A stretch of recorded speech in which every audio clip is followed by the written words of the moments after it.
Hi welcome back to my channel Sonuraj mini blogs. ಬನ್ನಿ ವಿಡಿಯೋನ start ಮಾಡೋಣ. ಇವಾಗ ನಮ್ಮ ಹಳ್ಳಿಯಿಂದ ನಗರ ಕಡೆ ಹೊರಡ್ತಾ ಇದ್ದೀವಿ. ನಮ್ಮ ಹಳ್ಳಿಯಲ್ಲಿ ಏನೆಲ್ಲ ಪಂಚಮಿ ಹಬ್ಬನ ಯಾವ ರೀತಿ ಆಚರಣೆ ಮಾಡಿದ್ವಿ ಏನಂತೇಳಿ ನಾನು ಆಲ್ರೆಡಿ ವಿಡಿಯೋನ ಹಾಕಿದ್ದೀನಿ ನೋಡಿ. ಹಬ್ಬದಲ್ಲಿ ಮೆಹಂದಿ ಕೂಡ ಹಾಕ್ಕೊಂಡಿವಿ. ಹಬ್ಬದಲ್ಲಿ ಮೆಹಂದಿ ಹಾಕ್ಕೊಂಡಿಲ್ಲ ಅಂದರೆ ಅದು ಹಬ್ಬನೇ ಪೂರ್ಣ ಆಗಲ್ಲ. ಹಾಗೆ ಮೆಹಂದಿ ಕೂಡ ನಾನು ಎರಡು ಕೈಯಲ್ಲಿ ಸಿಂಪಲಾಗಿ ಹಾಕ್ಕೊಂಡೆ. ಮೆಹಂದಿ ಹೇಗಿದೆ ಅಂಥೇಳಿ ಕಮೆಂಟ್ ಸೆಕ್ಷನಲ್ಲಿ ಕಮೆಂಟ್ ಮಾಡಿ. ಹಬ್ಬದಲ್ಲಿ ರವೆ ಉಂಡೆ, ಬೇಸನ್ ಉಂಡೆ, ಮಂಡಕ್ಕಿ ಉಂಡೆ, ಹುರ್ಗಡ್ಲೆ ಉಂಡೆ, ವಿವಿಧ ರೀತಿಯ 4-5 ಥರ ಉಂಡೆನ ಕಟ್ಟಿ ಕರ್ಜಿಕಾಯಿ ಮಾಡಿ ಕಡುಬು ಹೋಳಿಗೆಯನ್ನು ಎಲ್ಲ ಮಾಡಿದ್ವಿ. ನಾನು ಲಾಸ್ಟ್ ವಿಡಿಯೋದಲ್ಲೇ ಹೇಳಿದ್ದೆ, ಜಾತ್ರೆ ಎಲ್ಲ ಮಾಡಿಕೊಂಡು ಮನೆಯಲ್ಲಿ ಸ್ವೀಟ್ ಮಾಡಿ ಹಾಲೆಲ್ಲ ಹಾಕಿಬಂದು ನಮ್ಮ ಹಳ್ಳಿಯಲ್ಲಿ ಯಾವ ರೀತಿ ಹಬ್ಬ ಮಾಡಿದೆ ಅಂಥೇಳಿ ನಾನು ವಿಡಿಯೋ ಕೂಡ ಮಾಡಿದ್ದೀನಿ. ಅದೇ ರೀತಿ ನನ್ನ ಮಗನಿಗೆ ಕೂಡ ನಾನು ಭೇಟಿಯಾಗಿ ಬಂದೆ ನೋಡಿ. ನಮ್ಮ ಹಳ್ಳಿಯಲ್ಲಿ ಬುಗುರಿನ ಆಡ್ತಾ ಇದ್ದೀನಿ, ನನಗೂ ಬರುತ್ತೆ ಬುಗುರಿ ಆಡ್ಸೋಕ್ಕೆ ಅಂತ ನೋಡಿ. ಎಷ್ಟು ಚೆನ್ನಾಗಿ ಬುಗುರಿ ಎಲ್ಲ ಬರುತ್ತೆ. ನಾವು ಚೈಲ್ಡ್ಹುಡ್ಡಲ್ಲಿ ಎಲ್ಲ ಆಡಿದ್ದೀವಿ, ಮತ್ತೆ ಬರುತ್ತೆ ಇಲ್ಲ ನೋಡೋಣ ಅಂಥೇಳಿ ಟ್ರೈ ಮಾಡಿದೆ. ಅಷ್ಟೊತ್ತಿಗೆ ಮಳೆ ಸ್ಟಾರ್ಟ್ ಆಯಿತು. ಇವಾಗ ನಾನು ರೆಡಿ ಆಗಬೇಕು, ಮಳೆ ಬೇರೆ ಸ್ಟಾರ್ಟ್ ಆಗಿದೆ. ಮಳೆಯಲ್ಲೇ ರೆಡಿಯಾಗಿ ಬಸ್ ಸ್ಟ್ಯಾಂಡಿಗೆ ಬಂದು ಬಸ್ ಕೂಡ ಬಂತು. ತುಂಬಾ ರಶ್ ಇತ್ತು. ಬಸ್ಸು ಎಷ್ಟು ರಶ್ ಇತ್ತಂದರೆ ಒಂದು 4-5 ಹಳ್ಳಿ ನಾವು ದಾಟೋವರೆಗೂ ಹಾಗೆ ನಿಂತ್ಕೊಂಡಿದ್ವಿ. ಸ್ವಲ್ಪ ಮುಂದೆ ಬಂದ್ವಿ, ಆವಾಗ ಸೀಟ್ ಸಿಕ್ತು. ಸೀಟಲ್ಲಿ ಕೂತಿದ್ದೀವಿ ನೋಡಿ. ಹೋಗ್ತಾ ಇದ್ದೀವಿ. ನನಗೆ ನೋಡಿದರೆ ತಲೆ ಸುತ್ತು ಬರ್ತಾಯಿದೆ, ವಾಮಿಟಿಂಗ್ ಬರ್ತಾಯಿದೆ. ಕಿಟಕಿ ಸೈಡ್ ಕೂತಿದ್ದೀನಿ ನಾನು, ಆದರೂ ಅವಾಯ್ಡ್ ಮಾಡಿಕೊಂಡೆ ನಾನು. ಎಷ್ಟೆಲ್ಲ ರಶ್ ಇತ್ತು ಅಂದರೆ ಬಸ್ಸು. ಸ್ಕೂಲ್ ಮಕ್ಕಳಿದ್ದಾರಲ್ಲ, ಹಳ್ಳಿ ಕಡೆ ಬಸ್ ವ್ಯವಸ್ಥೆ ಜಾಸ್ತಿ ಇರಲ್ಲ. ಬೆಳಗ್ಗೆ ಒಂದಿದ್ರೆ ಸಾಯಂಕಾಲ ಒಂದಿರುತ್ತೆ ಅಷ್ಟೇ ನೋಡಿ. ಇವಾಗ ನಮ್ಮ ಹಳ್ಳಿಯಿಂದ ನಗರ ಕಡೆ ಹೊರಡ್ತಾ ಇದ್ದೀವಿ. ಇನ್ನೊಂದು 1/2 ಅವರ್ ಜರ್ನಿ ಇದೆ. ಇಲ್ಲಿಂದ 1/2 ಅವರ್ ಆಗಿದೆ. ನಮ್ಮ ಹಳ್ಳಿಯಿಂದ ನಾನಿರೋ ಕಡೆ ಹೋಗೋಕ್ಕೆ 1 ಅವರ್ ಬೇಕು. ಅಲ್ಲಿಂದ ಬಸ್ಸು 5:15 ಬಸ್ ಸಿಕ್ತು. ಮಳೆ ಅಂತೂ ಸಿಕ್ಕಾಪಟ್ಟೆ ಮಳೆ ಬಂತು. ಹಾಗಾಗಿ ಹಳ್ಳಿಯಲ್ಲಿ ಯಾವುದೇ ವಿಡಿಯೋನ ಮಾಡೋಕ್ಕಾಗ್ತಿರ್ಲಿಲ್ಲ ನಾನು ಬರುವಾಗ ನೋಡಿ. ಡ್ಯಾಮಲ್ಲಿ ಎಷ್ಟು ನೀರು ಬಂದಿದೆ ಅಂಥೇಳಿ ಆ ಕಡೆ ತೋರಿಸ್ತಾ ಇದ್ದೀನಿ. ನಾನು ಈ ಕಡೆ ಸೀಟಲ್ಲಿ ಕುಂತಿದ್ದೆ, ಆ ಕಡೆ ಸೈಡ್ ಇದ್ದರೆ ನೀಟಾಗಿ ಕಾಣಿಸ್ತಿತ್ತು ಅನಿಸುತ್ತೆ ನೋಡಿ. ಎಷ್ಟು ನೀರು ತುಂಬಿದೆ ಅಂದರೆ ತುಂಗಭದ್ರಾ ಡ್ಯಾಮಲ್ಲಿ ಸಿಕ್ಕಾಪಟ್ಟೆ ನೀರು ಬಂದಿದೆ ನೋಡಿ. ಕಾಣಿಸ್ತಿರ್ಬೋದು ನಿಮಗೆ.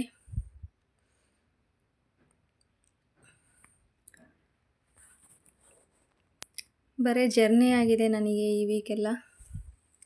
ಊರಿಗೆ ಹೋದೆ, ಊರಿಂದ ಹಬ್ಬ ಎಲ್ಲ ಮಾಡಿ ಜಾತ್ರೆ ಎಲ್ಲ ಮಾಡಿಕೊಂಡು ಎಷ್ಟು ಬೇಜಾರಾಗತ್ತಂದರೆ ತವ್ರ ಮನೆಯಿಂದ ನಾವು ಇರೋ ಕಡೆ ಹೋಗಬೇಕಂದ್ರೆ ತುಂಬಾ ಬೇಜಾರಾಗತ್ತೆ. ಎಲ್ಲರ ಜೊತೆ ಫ್ಯಾಮಿಲಿ ಜೊತೆ ಟೈಮ್ ಸ್ಪೆಂಡ್ ಮಾಡೋದೇ ಒಂಥರ ಖುಷಿ.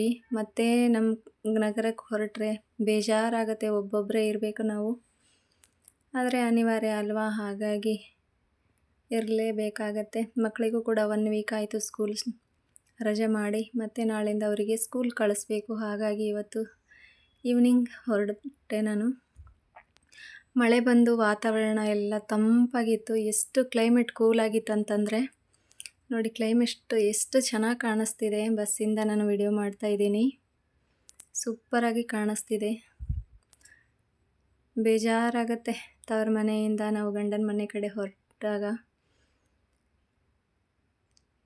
ತುಂಬ ಬೇಜಾರಾಗತ್ತೆ. ಆದರೂ ಒಂದು ಕಡೆ ಖುಷಿ, ಹೋಗಿ ಬಂದು ಎಲ್ಲರ ಜೊತೆ ಟೈಮ್ ಸ್ಪೆಂಡ್ ಮಾಡಿ ಬರೋದಂದರೆ. ನನ್ನ ಮಗನೂ ಕೂಡ ನಾನು ನೋಡ್ಕೊಂಡು ಬಂದೆ, ತುಂಬ ಖುಷಿ ಆಯಿತು, ಮನಸ್ಸಿಗೂ ಸಮಾಧಾನ ಆಯಿತು. ಅಂತೂ ಇಂತೂ ಬಂದು ಹೊಸಪೇಟೆಗೆ ತಲುಪಿದ್ವಿ ನಾವು ನೋಡಿ. ಹೊರಡ್ತಾ ಇದ್ದೀವಿ. ಇನ್ನೂ ಒಂದು 10 ಮಿನಿಟ್ಸ್ ಆದರೆ ಬಸ್ ಸ್ಟ್ಯಾಂಡಿಗೆ ತಲುಪ್ತೀವಿ. ಮಳೆ ಬಂದಂತೂ ಸಿಕ್ಕಾಪಟ್ಟೆ ಮಳೆ ಆಗಿದೆ. ನಾವು ಮಳೆಯಲ್ಲೇ ಛತ್ರಿ ಹಾಕ್ಕೊಂಡು ಬಸ್ ಸ್ಟ್ಯಾಂಡಿಗೆ ಬಂದು ಬಸ್ ಹತ್ತಿದ್ವಿ. ಬಸ್ಸು ಕೂಡ ಭಾಳ ರಶ್ ಇತ್ತು. ಹಳ್ಳಿ ಅಲ್ವಾ, ಹಾಗಾಗಿ ಒಂದೇ ಬಸ್ ಇರೋದ್ರಿಂದ ಕಷ್ಟ ಆಗತ್ತೆ ನೋಡಿ. ಬಸ್ ಸ್ಟ್ಯಾಂಡಿಗೆ ಬಂದ್ವಿ. ಮಳೆ ಎಷ್ಟು ಬಂದಿದೆ ಅಂಥೇಳಿ ನೀರೆಲ್ಲ ನಿಂತಿದೆ ಬಸ್ ಸ್ಟ್ಯಾಂಡಲ್ಲಿ. ನಮ್ಮ ಮನೆಯವರು ಬಂದು ಸಹ ವೇಟ್ ಮಾಡ್ತಾ ಇದ್ದಾರೆ ಇಲ್ವಾ ಗೊತ್ತಿಲ್ಲ. ಫೋನ್ ಮಾಡಬೇಕು. ಇವಾಗ ಫೋನ್ ಮಾಡಿದ್ದೀನಿ, ಬರ್ತಾ ಇದ್ದಾರಂತೆ ನೋಡಿ. ಬಸ್ ಸ್ಟ್ಯಾಂಡಿಗೆ ಬಂದು ತಲುಪಿದ್ವಿ. ಅವ್ರು ಬರೋದು ಒಂದು 5 ನಿಮಿಷ ಲೇಟ್ ಆಗುತ್ತಂದರು. ಮಕ್ಕಳು ಇಲ್ಲಿ ಕೂತಿದ್ದಾರೆ ಬಸ್ ಸ್ಟ್ಯಾಂಡ್ ಹತ್ರ. ಇಲ್ಲೇನೋ ರೆಡಿ ಮಾಡ್ತಿದ್ರು ಬಸ್ ಸ್ಟ್ಯಾಂಡಲ್ಲಿ. ಈ ಕಡೆನೇ ಕುಂತಿದ್ವಿ ನಾವು. ಬಂದಿದ್ದೀನಿ ಬರ್ರಿ ಅಂತಂದರು ನೋಡಿ. ನಮ್ಮ ಮನೆಯವರು ಬಂದಿದ್ದಾರೆ. ಹೊರಟ್ವಿ ನೋಡಿ, ಬಂದಿದ್ದಾರೆ. ಇವಾಗ ಮನೆಗೆ ಹೊರಟ್ವಿ. ನಾವು ಹೋಗೋ ದಾರಿಯಲ್ಲಿ ಲೈಟ್ಸಿಂಗ್ ಎಲ್ಲ ಹಾಕಿದ್ರು. ಏನೋ ಫೆಸ್ಟಿವಲ್ ಏನೋ ಮಾಡ್ತಾಯಿದ್ರು ಈ ಕಡೆ ಸೈಡು. ಇಲ್ಲಿಂದ ಒಂದು 5 ಮಿನಿಟ್ ಮುಂದೆ ಹೋದರೆ ನಮ್ಮ ಮನೆ ಬರುತ್ತೆ. ಏನು ಮನೆಯಲ್ಲಿ ನಿಮಗೆ ಸರ್ಪ್ರೈಸ್ ಇದೆ ಅಂತ ಹೇಳಿದರು ನಮ್ಮ ಮನೆಯವರು. ಏನು ಸರ್ಪ್ರೈಸು ಏನಂತೇಳಿ ನಮಗೂ ಕುತೂಹಲ ಇದೆ. ಏನು ಹೇಳಿ ಅಂತಂದರೂ ಹೇಳ್ತಾನೆ ಇಲ್ಲ ಅವರು. ಮನೆಗೆ ಬಂದು ನೋಡಿ ನಿಮಗೆ ಸರ್ಪ್ರೈಸ್ ಇದೆ ಅಂತ ಹೇಳಿದರು. ಏನು ಸರ್ಪ್ರೈಸ್ ಏನಿರುತ್ತೋ ಏನೋ ಅಂಥೇಳಿ ಹೋಗ್ತಾ ಇದ್ದೀವಿ ಮನೆಗೆ. ನೋಡೋಣ ಏನು ಸರ್ಪ್ರೈಸ್ ಇದೆ ಅಂಥೇಳಿ. ನೋಡಿ, ಅಂತೂ ಇಂತೂ ನಮ್ಮ ಮನೆಗೆ ಬಂದ್ವಿ. ನೋಡಿ, ಮನೆಗೆ ಬಂದ್ವಿ. ಏನು ಸರ್ಪ್ರೈಸ್ ಅಂತಂದರೆ ಬಾತ್ರೂಮಲ್ಲಿದೆ ನೋಡಿ ಅಂತಂದರು. ಏನಪ್ಪ ಬಾತ್ರೂಮಲ್ಲಿ ಅಂದ್ಕೊಂಡ್ರೆ ನೋಡಿ, ಗೀಝರ್ ಹಾಕ್ಸಿದ್ದಾರೆ. ನಾವು ಊರಿಗೆ ಹೋದಾಗ ನಾವು ಹೀಟ್ರನ್ನ ಯೂಸ್ ಮಾಡ್ತಿದ್ವಿ. ಸಣ್ಣ ಮಕ್ಕಳಿದ್ರು, ತುಂಬಾ ಕಷ್ಟ ಆಗ್ತಿತ್ತು ನಾವು. ಇಲ್ಲಿ ಬಾತ್ರೂಮ್ ನೋಡಿ, 2 ಟ್ಯಾಪ್ ಇದೆ ನಮಗೆ. ಬಿಸಿನೀರು ತಣ್ಣೀರು 2 ಬರುತ್ತೆ. ತುಂಬ ಅನುಕೂಲ ಆಯಿತು ಅಂದ್ಕೊಂಡೆ ನಾನು. ಚೆನ್ನಾಗಾಯಿತು ಹಾಕ್ಸಿದ್ದು ಅಂದ್ಕೊಂಡೆ. ಇವಾಗ ಅದನ್ನು ಸರ್ಪ್ರೈಸ್ ಕೊಟ್ಟಿದ್ದು ಆಯಿತು, ನಾವು ನೋಡಿದ್ದು ಆಯಿತು. ಇವಾಗ ಟೀ ಇಡೋಣ ಅಂಥೇಳಿ ಫ್ರೆಶ್ ಅಪ್ ಆಗಿಬಿಟ್ಟು ಡ್ರೆಸ್ ಚೇಂಜ್ ಮಾಡಿ. ಚಳಿ ಅಲ್ವಾ, ಮಳೆಯಲ್ಲೇ ಬೇರೆ ನಾವು ಬಸ್ ಸ್ಟ್ಯಾಂಡಿಗೆ ಬರುವಾಗ ಎಲ್ಲ ಮಳೆಯಲ್ಲಿ ತೋಯಿಸ್ಕೊಂಡಿದ್ವಿ. ಬಂದು ಡ್ರೆಸ್ ಚೇಂಜ್ ಎಲ್ಲ ಮಾಡಿ ಟೀ ಕುಡಿದು, ಟೀ ಆಗೋವರೆಗೂ ಸ್ವಲ್ಪ ಬಟ್ಟೆನ ಹಾಕಿಬಿಡೋಣ ಅಂಥೇಳಿ ನಮ್ಮ ಮನೆಯವರು ಬಟ್ಟೆ ಭಾಳ ಇದ್ವು. ಹಾಗಾಗಿ ವಾಷಿಂಗ್ ಮಿಷಿನಿಗೆ ಬಟ್ಟೆ ಹಾಕ್ತೆ ನಾನು. ಊರಲ್ಲೇ ಇದೆಯಿಂದ ಊರಿಂದ ಮನೆಗೆ ಬರೋ ಅಷ್ಟೊತ್ತಿಗೆ ಇಲ್ಲಿನೂ ಕೆಲಸ ಸ್ಟಾರ್ಟ್ ಮಾಡಬೇಕು ನಾವು. ನಮ್ಮ ಕೆಲಸ ಅಲ್ವಾ, ನಾವೇ ಮಾಡಬೇಕು. ನೋಡಿ, ಬಟ್ಟೆ ಕೂಡ ಹಾಕಿದ್ದಾಯಿತು. ಇವಾಗ ಟೀ ಕೂಡ ಆಯಿತು. ಮಕ್ಕಳಿಗೆ ಬ್ರೆಡ್ ಕೊಟ್ಟೆ, ಟೀ ಬ್ರೆಡ್ಡನ್ನ ಕುಡಿತಾ ಇದ್ದೀವಿ. ನನ್ನ ದೊಡ್ಡ ಮಗ ಅಷ್ಟೇ ಮಿಸ್ ಆಗ್ತಿರೋದು. ಅವನು ಕೂಡ ನಮ್ಮ ಜೊತೆಗೆ ಇರಬೇಕಾಗಿತ್ತು ಅಂಥೇಳಿ ಅನಿಸುತ್ತೆ. ಆದರೆ ಅನಿವಾರ್ಯ ಟೈಮ್ ಅವನಿಗೆ ಓದಕ್ಕಂತೇಳಿ ಕಳಿಸಿದ್ದೀವಿ. ರೋಹಿತ್, ರಕ್ಷಿತ್ ಇಬ್ಬರು ಇದ್ದಾರೆ, ಪ್ರೀತಮು ಓದಕ್ಕಂತೇಳಿ ಕಳಿಸಿದ್ದೀವಿ. ಟೀ ಕುಡಿದಾಯಿತು. ಇವಾಗ ಅಡುಗೆ ಮಾಡೋಣ ಅಂಥೇಳಿ ಅಡುಗೆನ ಸ್ಟಾರ್ಟ್ ಮಾಡಿಕೊಂಡೆ. ನೋಡಿ, ಮನೆಯಿಂದನೇ ಊಟ ಮಾಡಿಕೊಂಡು ತೊಗೊಂಬರೋಣ ಅಂದ್ಕೊಂಡೆ. ಆದರೆ ಮಾಡಿಕೊಡ್ತೀವಿ ಅಂತಂದರು. ಬೇಡ ಅಂತಂದೆ ನಾನು. ಭಾಳ ಮಳೆ ಬರ್ತಾಯಿತ್ತಲ್ವ, ಹಾಗಾಗಿ ಬೇಡ, ನಾನು ಅಲ್ಲೇ ಹೋಗಿ ಮಾಡ್ಕೊತೀನಿ ಅಂಥೇಳಿ ಒಂದು ಕಡೆ ರೈಸ್, ಇನ್ನೊಂದು ಕಡೆ ಸಾಂಬಾರನ್ನ ಇಡ್ತಾಯಿದ್ದೀನಿ. ನೋಡಿ, ಬೇಳೆ ಸಾರನ್ನ ಮಾಡಿಬಿಡೋಣ, ಬೇಗ ಆಗಿಬಿಡುತ್ತೆ ಅಂಥೇಳಿ. ಇವಾಗ ಲೇಟ್ ಆಗಿದೆ ಅಲ್ವಾ, ಚಪಾತಿ ಅವನ್ನೆಲ್ಲ ಮಾಡೋಕ್ಕೆ, ರೊಟ್ಟಿ ಆಗಲ್ಲ, ಟೈರ್ಡ್ ಬೇರೆ ಆಗಿತ್ತು. ಹಾಗಾಗಿ ರೈಸ್ ಸಾಂಬಾರು ಮಾಡೋಣ ಅಂಥೇಳಿ ರೈಸ್ ಸಾಂಬಾರನ್ನ ಮಾಡ್ತಾಯಿದ್ದೀನಿ. ಬೇಗ ಆಗೋಗುತ್ತೆ. ಆಲ್ರೆಡಿ ಟೈಮ್ ಆಗಿತ್ತು 8:30 9 ಗಂಟೆ ಆಗಿತ್ತು. ಹಾಗಾಗಿ ಮನೆಯೆಲ್ಲ ಸ್ವಲ್ಪ ಕಸವನ್ನೆಲ್ಲ ಅಂದರು. ಮನೆಯೆಲ್ಲ ನೀಟಾಗಿದೆ. ಯಾಕಂದರೆ ನಾನು ಊರಿಗೆ ಹೋಗೋಕ್ಕಿಂತ ಮುಂಚೆ ಮನೆಯೆಲ್ಲ ಕ್ಲೀನಿಂಗ್ ಮಾಡಿದ್ದೆ. ನಮ್ಮ ಮನೆಯವರು ಕೂಡ ನೀಟಾಗಿ ಮನೇನ ಕ್ಲೀನ್ ಮಾಡಿದ್ದಾರೆ. ದಿನ ಒಂದು ಕಡೆ ರೈಸ್ ಆಗಿದೆ. ಇವಾಗ ರೈಸ್ ಆಫ್ ಮಾಡಿದ್ದೀನಿ. ಒಂದು ಕಡೆ ಸಾಂಬಾರು ಆಗ್ತಾಯಿದೆ.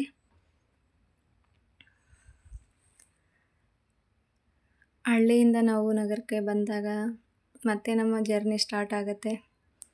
ನೋಡಿ, ರೈಸ್ ಕೂಡ ಆಯಿತು, ಸಾಂಬಾರು ಕೂಡ ಆಯಿತು. ನೋಡಿ,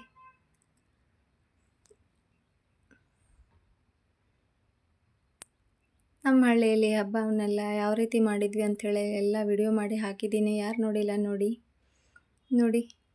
ಅದರ ಜೊತೆಗೆ ಮನೆಯಿಂದ ಹುಂಡಿ ಇವನ್ನೆಲ್ಲ ತಂದಿದ್ದೆ. ಕರ್ಜಿಕಾಯಿ ಹುಂಡಿ ಇವನ್ನೆಲ್ಲ ತಂದಿದ್ದೆ. ಇವಾಗ ಊಟಕ್ಕೆ ಎಷ್ಟು ಬೇಕೋ ಅಷ್ಟು. ಆದರೆ ನಾನು ಕವರಲ್ಲಿ ಇಟ್ಕೊಂಬಂದಿದ್ದೆ. ಕರ್ಜಿಕಾಯಿ ಒಂದು ಬಾಕ್ಸಲ್ಲಿ ಇಟ್ಟಿದ್ರೆ ಅದು ಎಲ್ಲ ಪುಡಿ ಆಗ್ತಿರಲಿಲ್ಲ.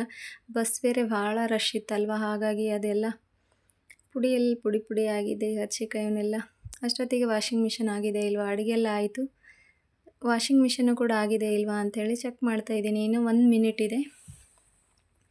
52 ಮಿನಿಟ್ ತಗೊಂಡಿತ್ತು ವಾಷಿಂಗ್ ಮಿಷಿನು. ನಾನು ಅಡುಗೆ ಮಾಡೋ ಅಷ್ಟೊತ್ತಿಗೆ ವಾಷಿಂಗ್ ಮಿಷಿನ್ ಬಟ್ಟೆ ಕೂಡ ಆದವು.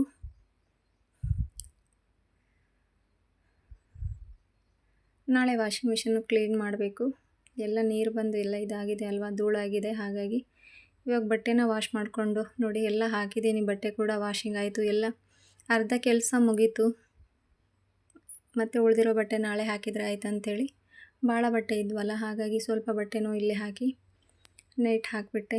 ವಾಷಿಂಗ್ ಮಿಷಿನ್ ಕೂಡ ಒಂದು ಬೆಡ್ಶೀಟ್ ಹಾಕಿ ಮುಚ್ತಾ ಇದ್ದೀನಿ ನಾನು, ಯಾಕಂದರೆ ಮಳೆ ಬಂದರೆ ಪ್ರಾಬ್ಲಮ್ ಆಗುತ್ತೆ ಅಂಥೇಳಿ. ನಮ್ಮ ವಿಡಿಯೋ ಇಷ್ಟ ಆತಂದರೆ ಲೈಕ್ ಮಾಡಿ, ಶೇರ್ ಮಾಡಿ, ಸಬ್ಸ್ಕ್ರೈಬ್ ಮಾಡೋದನ್ನು ಮಾತ್ರ ಮರಿಬೇಡಿ. ಹೇಗಿತ್ತು ನಮ್ಮ ವಿಡಿಯೋ ಅಂಥೇಳಿ ಕಮೆಂಟ್ ಸೆಕ್ಷನಲ್ಲಿ ಕಮೆಂಟ್ ಮಾಡಿ ಹೇಳಿ. ನಿಮ್ಮ ಸಪೋರ್ಟ್ ನನಗೆ ತುಂಬಾ ಮುಖ್ಯ. ಹಾಗಾಗಿ ಥ್ಯಾಂಕ್ ಯು ಸೋ ಮಚ್.